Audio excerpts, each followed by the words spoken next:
tepat bulan Rabiul Awal tahun ke-11 Hijriah, Rasulullah Sallallahu Alaihi Wasallam mengalami demam. Beliau kemudian memimpin sholat subuh yang tadinya sempat dipapah karena tidak lagi sempat berdiri karena demamnya. Lalu Bilal diminta untuk memapahnya datang ke masjid. Beliau pun sholat subuh dan mengimami sholat subuh. Selesai sholat subuh, Rasulullah Sallallahu Alaihi Wasallam kemudian menghadap kepada para sahabat. Lalu beliau berpidato, saudara-saudara sekalian, bertahun-tahun kita bersama berdakwah. Bertahun-tahun kita melewati hidup ini. Tentu ada yang pernah saya lakukan kesalahan di antara kalian. Ada yang pernah saya sakiti hatinya. Ada yang pernah saya celakai. Tolong hari ini lakukan pembalasan. Lebih baik kau balas saya sekarang dunia daripada akhirat nanti pembalasannya. Kira-kira kalau kita bahasa di Makassar, sifat nasami memaki sekarang. Daripada di akhirat pirepoki. Lebih baik sekarang. Abu Bakar menangis. Dan menyadari sebentar lagi Rasulullah pasti meninggalkan kita. Seluruh sahabat tenang. Meneteskan air mata. Membayangkan sebentar lagi Rasulullah meninggalkan kita. Tiba-tiba dari belakang. Ada sahabat tinggi besar. Bernama Ukasya. Ukasya ini lalu berkata kepada Nabi, ya Muhammad, saya pernah Anda sakiti. Saya yakin Anda tidak tahu. Tapi saya mau melakukan pembalasan hari ini. Pada saat itu perang Uhud. Saya di belakang Rasulullah. Rasulullah di atas onta. Kau cambuk ontamu. Beletimu kau cambukkan ke onta. Tapi saya nak kena yang ada di belakangmu. Hari ini saya mau membalas. Baik. Seluruh sahabat balik melihat Ukasya. Kalau bahasa kita kurang ajar aneh. Nabi lagi sakit. Nabi lagi tidak berdaya. Malah mau melakukan pembalasan. Berdiri Abu Bakar Siddiq. Wahai Ukasya. Kalau gatal tanganmu ingin cambuk. Cambuk badanku. Sampai kau puas. Nabi lalu menenangkan Abu Bakar. Abu Bakar, kau duduk. Dosa tidak bisa diwakili. Nafsi-nafsi. Berdiri lagi Umar bin Khattab. Wahai Ukasya, kau tahu aku betapa sangat mencintai Rasulullah Muhammad sallallahu alaihi wasallam. Memukulnya sama dengan memukulku dan memukulku sama dengan memukulnya. Kalau kau gatal tanganmu, saya kau cambuk. Kata Nabi, Umar, tidak bisa diwakili dosa. Duduk kau. Melangkahlah maju Ukasya. Lalu begitu mendekati Nabi, Ali bin Abi Thalib tampil dan berkata, Ukasya, lihat saya kok. Nabi tak lagi sakit. Beliau lagi tidak berdaya. Masa kau mau membalas? Saya sepupunya Nabi. Darah dagingnya Nabi. Masih bersaudara dengan Nabi. Sepupu satu kali. Kalau kau mau membalas, balas saya. Kata Nabi, Ali, duduk kok. Tidak boleh kau wakili kak. Makin melangkah maju Ukasya. Berdiri cucu beliau Hasan Hussein. Wahai paman, kau tahu saya cucunya Nabi. Di dalam badanku ada darah dagingnya Muhammad. Kalau kau mau merasa mau memukul Muhammad, pukul saya. Sama saja kau sakiti Muhammad. Nabi meneteskan air mata dan berkata, cucuku, ini perkara pribadi-pribadi. Dosa tidak bisa dipikul orang lain. Silakan kau duduk. Duduklah. Hasan Hussein cucu Rasulullah. Makin mendekat Ukasya. Lalu Ukasya berkata, ya Rasulullah, waktu kau cambuk saya tidak baju. Waktu kau cambuk saya saat itu, saya tidak memakai baju. Tolong buka bajumu supaya adil. Semua sahabat makin jengkel.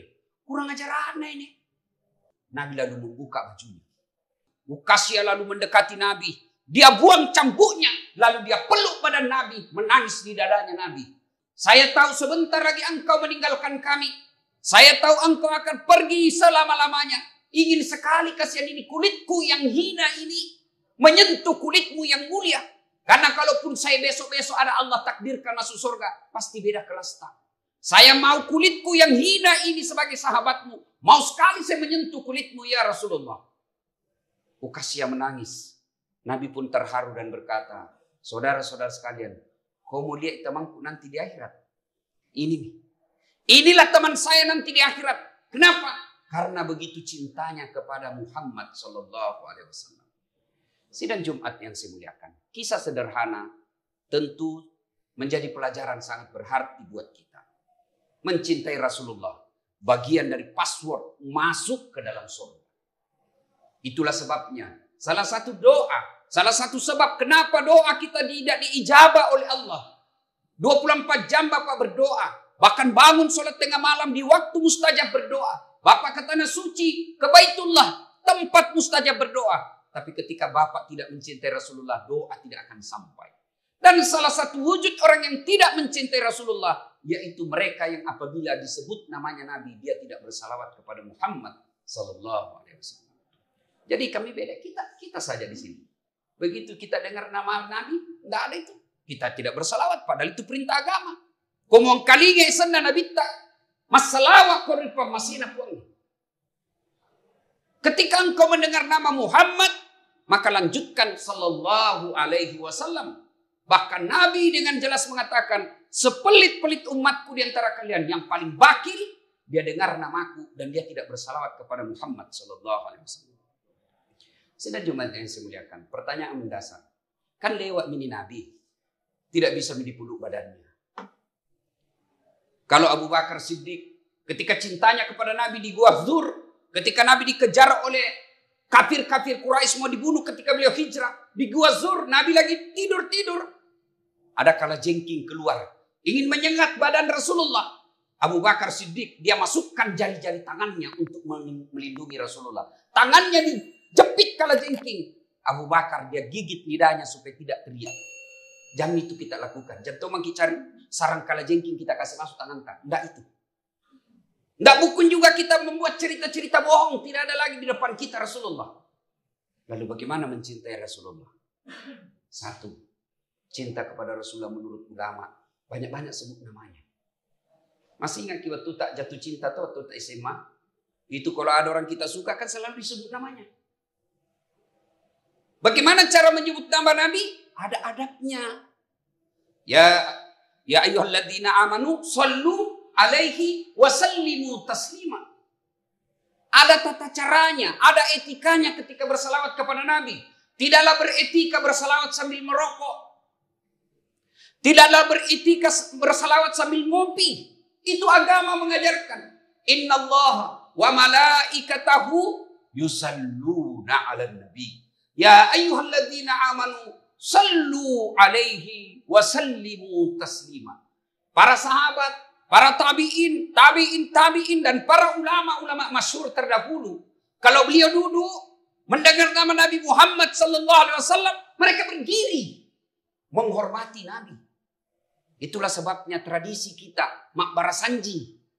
Bugis Makassar, kalau dia barasanji tiba saat salawatan sallallahu, yang tadinya baca barasanji duduk. Tapi begitu disebut nama Nabi sallallahu ala Muhammad sallallahu alaihi wasallam, ulama kita berdiri. Kenapa? Begitu adabnya memuliakan Rasulullah Muhammad sallallahu alaihi wasallam. Kalau mencintai Rasulullah, sebut nama Nabi dengan semulia-mulianya. Bahkan guru saya mengajarkan, kalau kau mau merasa enaknya bersalawat, pegang dadamu.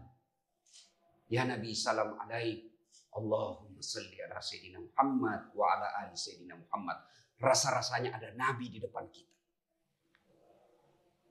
Yang kedua, kalau mencintai Rasulullah, muliakan pewarisnya. Biasa orang kita lihat kalau mau meninggal, sudah tua, tolong kate kodong, kijage kodong anakku. Jaga saya Joko, turunanku. Nabi tidak katakan jaga kasihan turunanku. Tidak. Nabi cuma mengatakan warisanku bukan emas. Warisanku bukan kerajaan. Al-ulama warisatul anbiya. Maka kalau cinta kepada Rasulullah, muliakan ulama. Bagaimana cara muliakan ulama? Bukan sekedar cium tangan. Bukan sekedar minum air bekas minumnya. Siapa tahu justru ada penyakitnya. Lalu bagaimana cara memuliakan ulama? Di antaranya adalah laksanakan ilmunya. Jangan kau jadi tim juri terhadap ulama.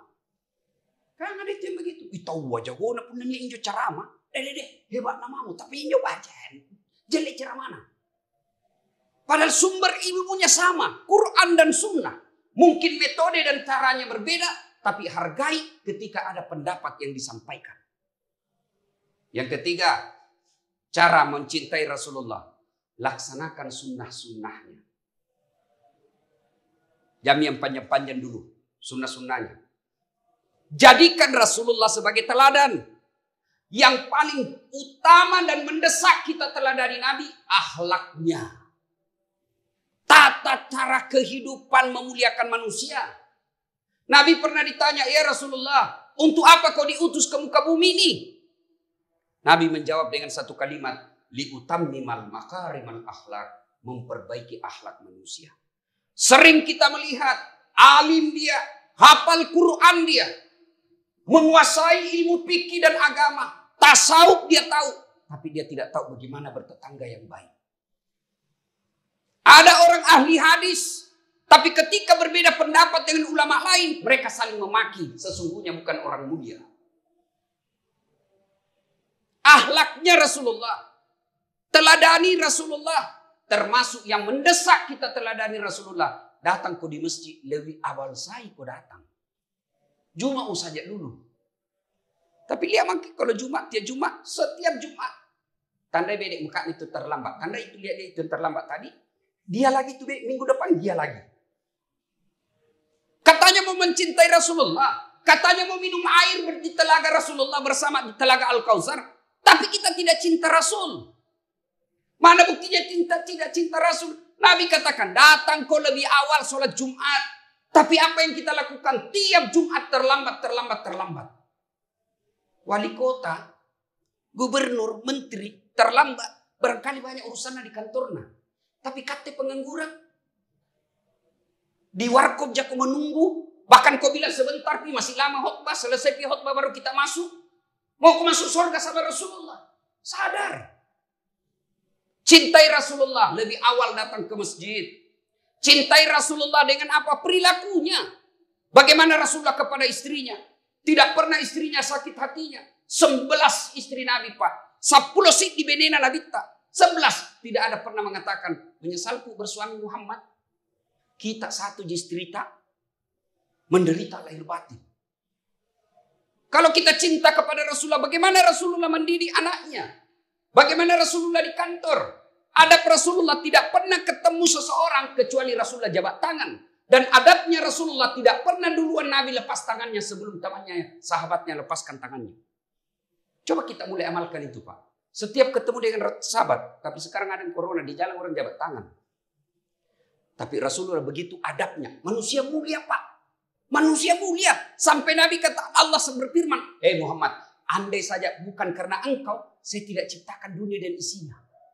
Tapi bagaimana Rasulullah memuliakan sahabatnya. Kalau ketemu, jabat tangan, tersenyum, dan tidak pernah dulu Nabi lepas tangannya. Kecuali sahabatnya sudah melepas tangannya. Yang sederhana aja dulu. Akhlak Rasulullah. Sesungguhnya manusia diutus, manusia mulia itu diutus memperbaiki akhlak manusia. Akhlak itu adab. Dan puncak dari semua ilmu itu adalah adab.